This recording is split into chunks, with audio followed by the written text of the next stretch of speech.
Good morning, America. This is about a video, or this is a video I'm making summarizing the things I've done to our pop-up camper since we bought a few months ago. We got it registered in our name.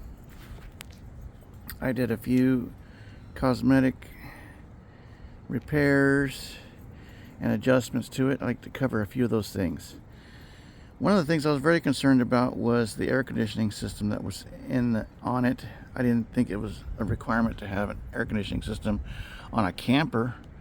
It never has made sense to me unless you're really rich and you get one of those RVs that have it all built in and made up for it. This one had an air conditioning system on it, which actually worked, but it just needed roof repair because of water entry to where it was mounted. And since I took it off and found what the repairs that were needed to be done on it, I decided to just leave it off and install a air vent fan. And we'll do weather forecasting to figure out, is it going to be hot enough to have an air conditioning that we need. We have a portable one that we used to use in our home. It's on wheels. It's a little portable air conditioning system which worked in our house, and I'm going to implement it on days that we forecast to have 100-degree weather while we're out camping, and I'll take it with us then and just plug it in on the inside. I intended to do a lot of dry camping, so we wouldn't be able to use air conditioning anyways, but my wife Marcella loves being cool on hot days, so we'll figure this out and maybe have some cool days when we're out there on the hot days. Anyways, real quickly, I did have to do a patchwork on this corner cover here. I could have bought a set for like $100, but we don't need the whole set because the other corners are relatively okay. I said, well, we just got one corner that needed really patching up. I didn't completely patch it up yet. I patched a little bit, let it dry, and then when I bring it back down again, I'll add some more patchwork to it, continue to patch it up till I get a really nice little cover there in that area. But that's the only cover. The rest of it, I bought actually I didn't buy it, a friend had it. Shout out to my friend Dave Lewis, who helped a lot in getting my trailer ready for camping. He had some extra 1-inch vinyl seam cover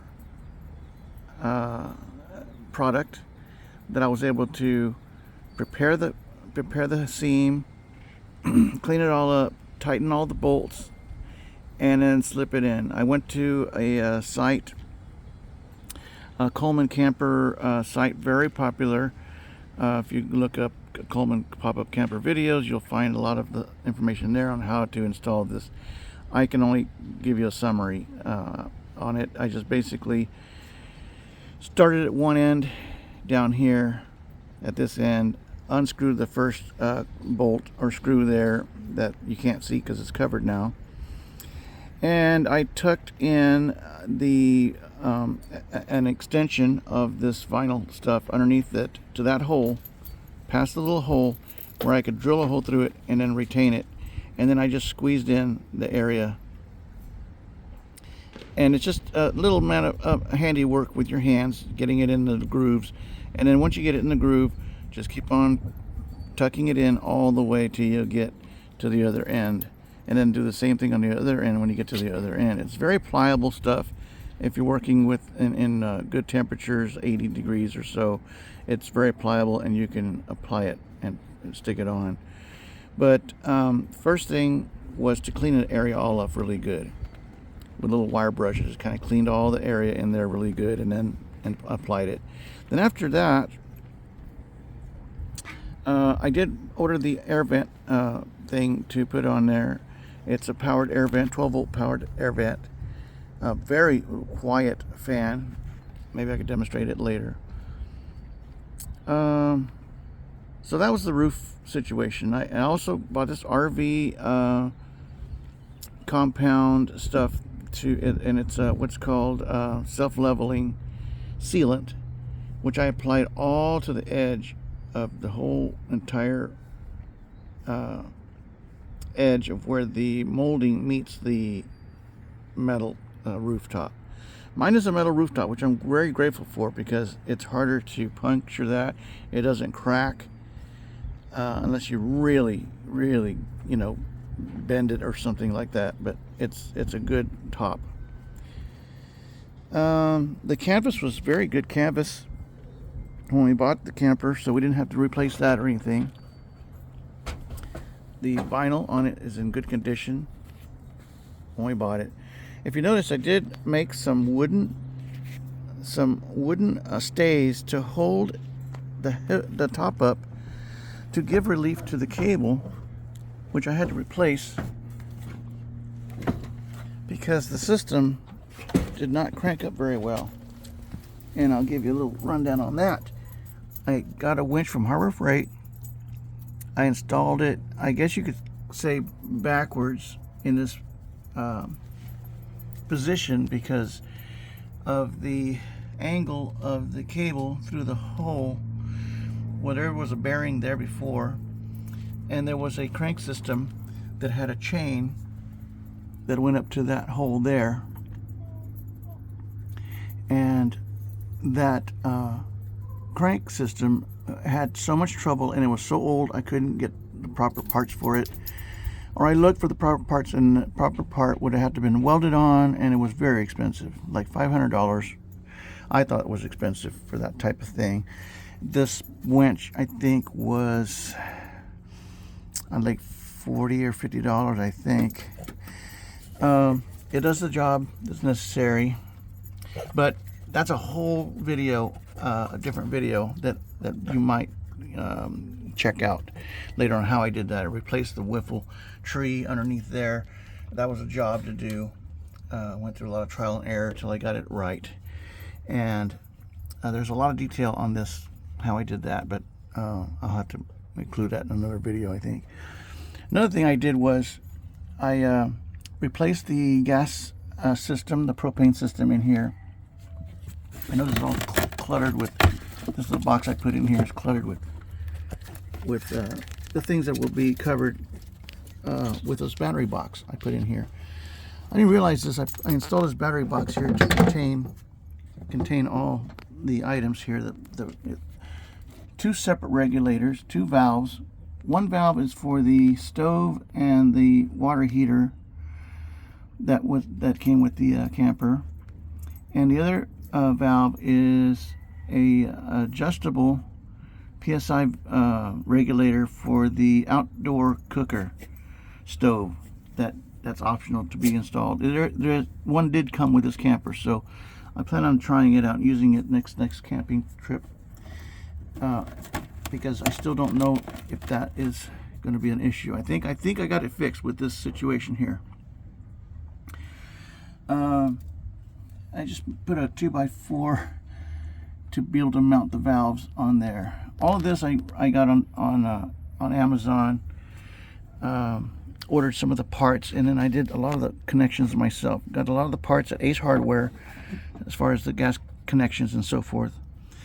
And what I was going to say about the box here, the box is very close quarters with the winch. The winch handle actually hits the box right in this area here. But since the box, I can remove the box lid, it gives me more flexibility on the box, and I'm still able to crank with the side of the box on there or not. I just kind of move the box out of the way a little bit and do my cranking. It all seems to crank up pretty well. Also, I had my good friend Dave again had welded this piece on to be able to install a little tractor. At times when we're trying to pull this trailer in and out of our yard, it's very difficult because it does weigh a little bit, and I'm not a young person with a lot of strength, And I have some vulnerabilities now that I didn't have when I was a lot younger. So I bought a tractor to help me pull it in and out of this tight spot in our yard. Also, the reason I got these, I built these 2x4s to be able to withhold the top and keep us safe in case the cable may break. Also to relieve the pressure a little bit while we're camping for several days on the cable. It gives some pressure relief on the cable if you have these holding up the roof, and then you can kind of back off the winch just a little bit, just to keep off the high tension on it. But I'm going to show you what I did with these 2x4s. I just built a little catch on one side and also a catch on the other side. I made a smaller catch on this side because of the clearance between the canvas and the lid, so it wouldn't have any undue pressure there. And then I just put the main 2x4 right on the lip of the lid. As you can tell, I'm doing this with one hand, and I just kind of lift it up with my torso and my arm. Normally I use two hands, and then I just put it on the ledge right there. If I want to tie it off to the post, I could for extra safety, but they're not coming loose from there. So that's one of the things I did. I made four for each corner. So it's just an extra safety. I may paint those black in the future. As for now, they're just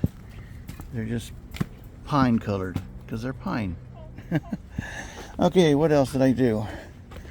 I created a rail system because the rail system was completely shot. It needed to be replaced, and the replacement cost was in my opinion was more than I wanted to spend on a railing system. I found that just pulling in and out with the guide, which this is the remnant of the original rail system, what I did is I just cut a piece and bolted 2 bolts, and I drilled a hole. I made the extension go past the edge of the bed, which is right here, and the extension goes out a little bit farther past this point right about here, because you can't make it too far because the 2 beds have to meet in the middle of the camper on that rail, which I found out later, but that's what it happens there. So if you need this, you notice this bolt right here. This bolt is basically just a hole through the frame part of the rail that's attached to the trailer, and the hole goes also through this part, this, not the bed, but the rail guide. So that's just a safety pin to hold the bed in place from sliding all the way out. And that's all I did. Just use that rail part just as a guide to slide the whole entire bed in and out.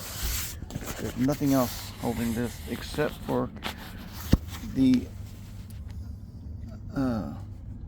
supports that are right here. These are the supports that actually came with the camper, and there's a couple of studs that stick out right there on the trailer hitch area that hold those supports in. Those are the ones that came with the trailer manufacturer. I installed a third arm just using a piece of conduit, metal conduit from the local hardware store, and I drilled a hole and bolted it right there. When I want to put it in, I just push that up against that rail, push the 2 things up, push the 2 other supports up against these little holders, and I just hold this in as I slide it in, and then I just slide it in. So that third arm helps so much because I can pull the bed out, use the support arm to hold this end of the bed out while I go and put the safety pins in on each side. Once I get the safety pins on each side, then I can get underneath the bed and place these supports in the right places. So right now this support is just an extra part that can be manipulated, moved around, or whatever, you know. If I want to have extra support, I just kind of back it up against the ground at that point. And then I have extra support inside, just giving a little bit more comfort, peace of mind comfort. Let's see what else I did. I did also, the door had an issue where the Velcro, or the whatever was holding the canvas to it, didn't have anything to hold it to. So, and the glue that holds this part of the Velcro to the door frame just was not strong enough. In the heat, it would melt and come off and everything. So what I did is I riveted every so many inches all the way up. And then I also bought a superior stapler, a very strong stapler. Cost about almost 30 bucks for that stapler to use to Velcro onto staple the fuzzy part of the Velcro. And if you can see the staples here, very strong staples. I know I didn't do a perfectly neat job on it, but it does hold the Velcro in place. Very good on the frame. So that helps keep the bugs out. And I did it all the way up. Let's see, something else I did on the inside. I noticed that this is the manufacturer's door holder apparatus that really didn't have enough. There's just not enough grab in this area of it. So we experienced this in windy times out at the lake, that it would just come loose and the door would just be banging against the trailer at this point.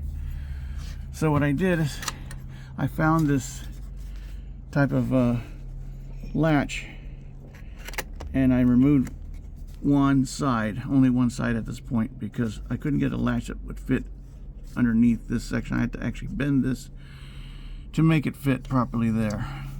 But I bought this style of latch for that, and that helped that. So it's gonna hold a little bit better in that area during windy times. I also, this part here had come apart because the manufacturer did not have any kind of metal backing in this area to hold this part of the canvas. So I created my own. I can show you.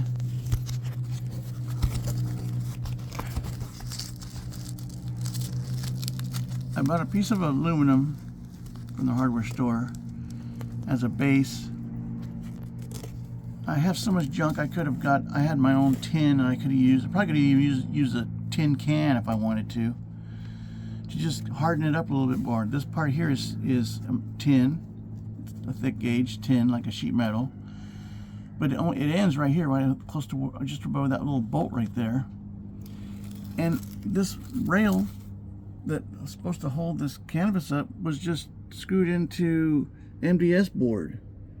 Well, of course it just came off, and it was just dangling there.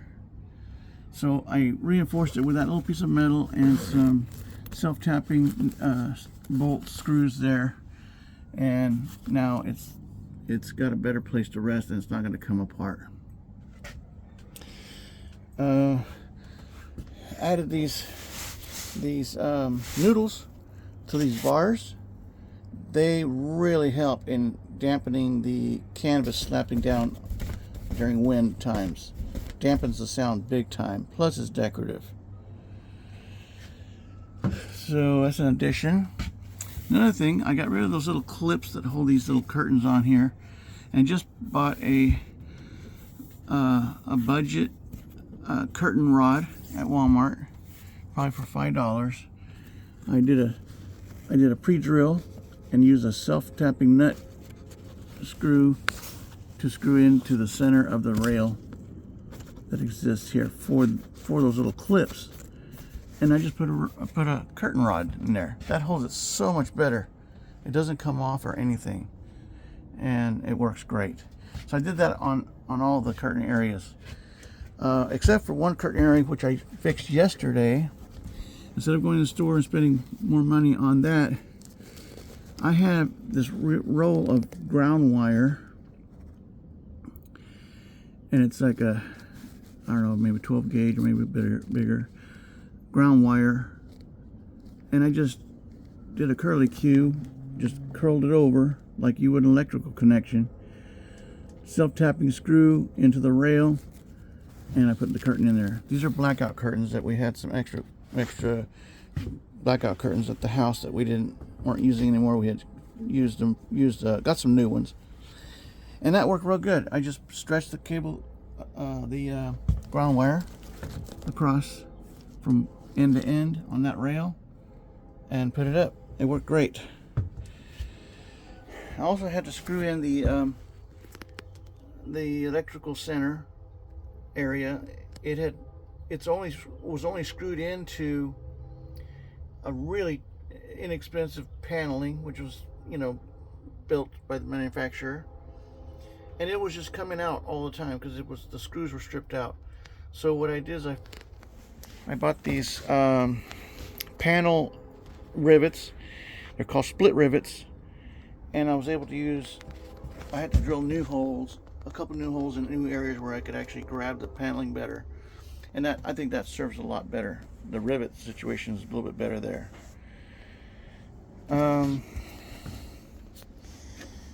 What else did I do?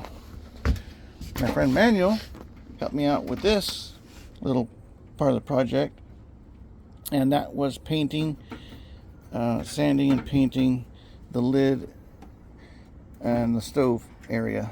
This little stove, which is really only be used probably to warm some water for coffee and warm the tent, or warm the camper tent. It's a tent camper, basically. It's a tent camper. But if you turn these burners on for just a little bit, it heats up real quick inside here. I forgot about the bed area. I just used a roll of this free carpet that was given to us from a friend that just wanted to get rid of it from their garage. And I did get a stapler from Temu a while back. A great stapler. That cordless stapler. It's a staple brad gun, basically. I use brads or staples, but I use staples on this to keep this carpet area down. It wasn't wide enough to cover the whole area, so I had to make a seam.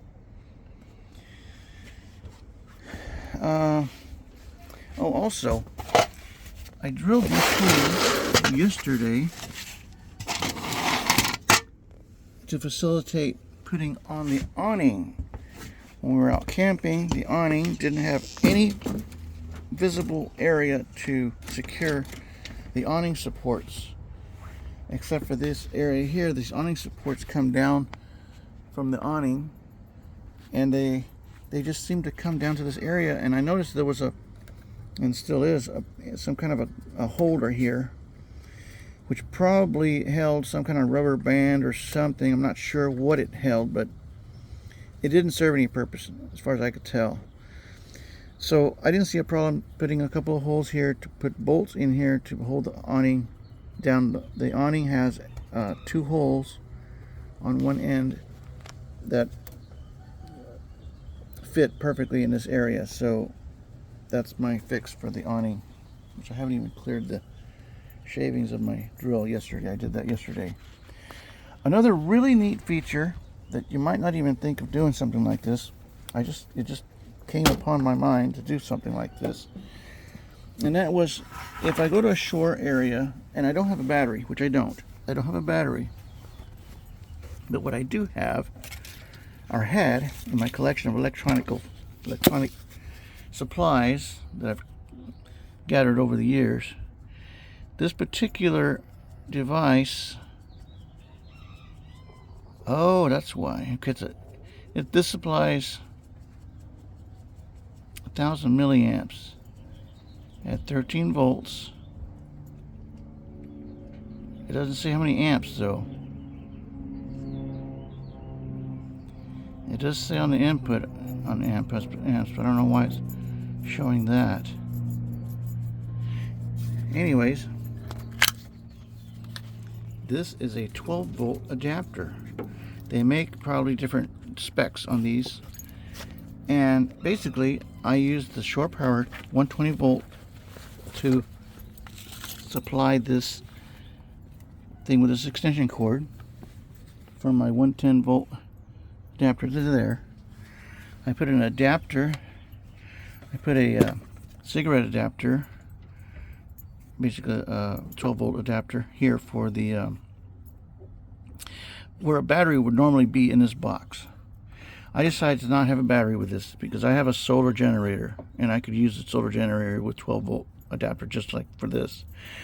But I just thought of this idea with this adapter here, plug it into extension cord with the 110, and now I have 12 volt, also 12 volt supply in my camper. We're using the 110 from the shore power, which you can probably get something like this, similar to this. All the lights work inside the trailer, but I think this has a low amperage output or something, because my fan, my vent fan, has a light on it, and it does work, and the fan works, but the fan and the light, if I turn the fan and the light on at the same time, it flashes out and it doesn't function. Then I have to restart it, and it works after restarting, but then I still cannot use more than that fan consumes, I guess, in amperage. I'm guessing at this point. I'm gonna look for another adapter, which I do have another adapter. Let's see what else. Marcella did all the decorating on the inside. Right now it's in disarray because I was just doing a lot of maintenance out here, so the table's upside down and all that jazz. But if you go look on our site, on our shared site where she shares a lot of the videos and of what we do with the camper. I think I'm running out. Okay, I did a couple other things too. I added a little hook there to the bottom of that to hook up our lamp.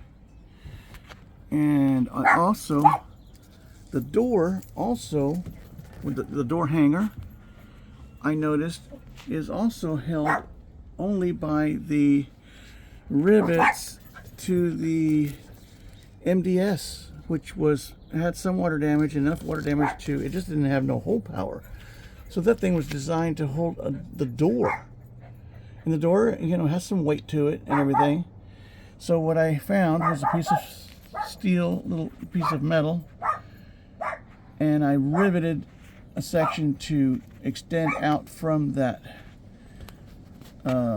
main beam, this metal beam here, and I riveted another section so I could actually rivet it to the steel for lot better support. So this is the rail that the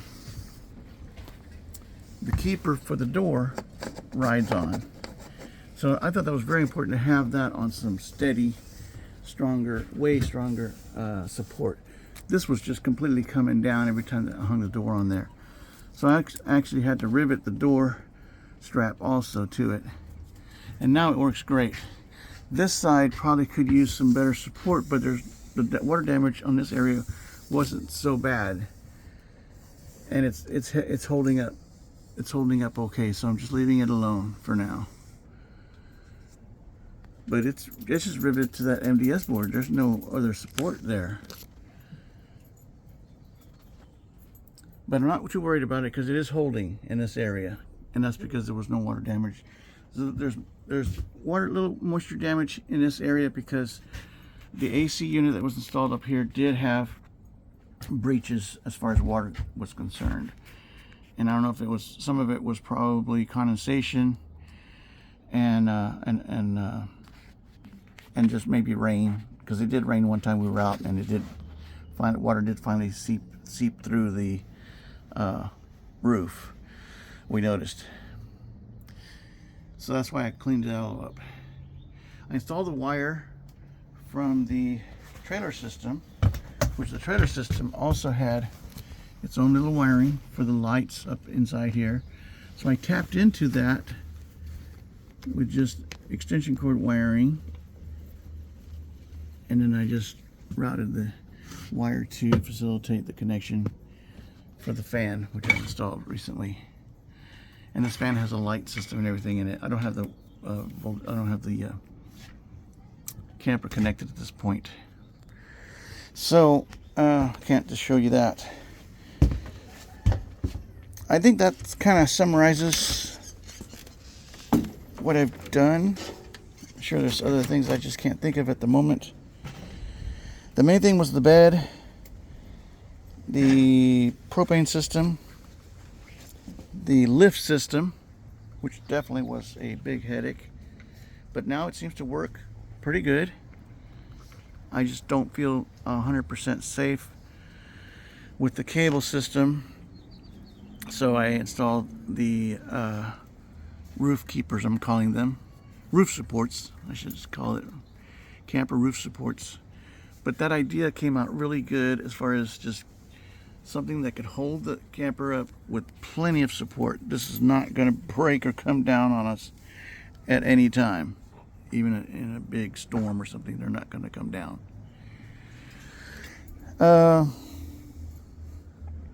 That just about does it. So I'm going to wrap this up right now. I should have wrapped it up a few minutes ago.